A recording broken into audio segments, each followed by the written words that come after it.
മനുഷ്യരാശിക്കു വേണ്ടി കുരിശേറിയ യേശുക്രിസ്തുവിനെ വാഴ്ത്തി നാടെങ്ങും ക്രിസ്തുമസ് ആഘോഷം. തിരിച്ചറിവിന്റെയും തെറ്റുതിരുത്തലിന്റെയും പ്രാർത്ഥനയുടെയും പുണ്യനാൾ. വൈരവും വിഭാഗീയതയും ഉപേക്ഷിക്കാനുള്ള സന്ദേശമാണ് ക്രിസ്തുമസിന്റേത്. കലർപ്പില്ലാത്ത സ്നേഹത്തിന്റെ പ്രതിനിധാനമാണ് ക്രിസ്തുമസ്.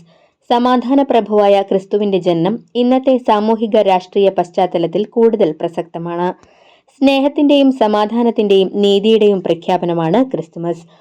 അവഗണിക്കപ്പെട്ടവരുടെയും അനീതിയുടെ നിഴലിൽ ജീവിച്ചിരുന്നവരുടെയും നടുവിലേക്കാണ് യേശു ജനിച്ചത്. അനീതിക്കെതിരെ ശബ്ദമുയർത്താനും ഭയത്തിന്റെ രാഷ്ട്രീയത്തിനു മുന്നിൽ വിശ്വാസത്തോടെ നിലകൊള്ളുന്നതിനും വിദ്വേഷത്തിനു പകരം സ്നേഹം പകരാനും ഒഴിവാക്കപ്പെട്ടവരുടെ കൂടെ നിൽക്കാനും ക്രിസ്തുമസ് പറയുന്നു. നന്മയുടെ വെളിച്ചവും സമാധാനത്തിന്റെ സന്തോഷവും നൽകിയാണ് ക്രിസ്തുമസ് ആഘോഷം. സകല മനുഷ്യർക്കും സ്നേഹവും സമാധാനവും വാഗ്ദാനം ചെയ്താണ് ഓരോ ക്രിസ്തുമസും കടന്നുവരുന്നത്. ലോകത്തിന്റെ ഇരുളിലേക്ക് ദൈവപുത്രൻ ജനിച്ചതിന്റെ ഓർമ്മ പുതുക്കലാണിത്. കരുണയുടെ കരങ്ങളാകാനും സമാധാനത്തിന്റെ ദൂതരാകാനും ക്രിസ്തുമസ് ഓർമ്മിപ്പിക്കുന്നു. നന്മയുടെയും സ്നേഹത്തിന്റെയും പ്രകാശം പരത്തുന്നതാകട്ടെ ഓരോ തിരുപ്പിറവിയും.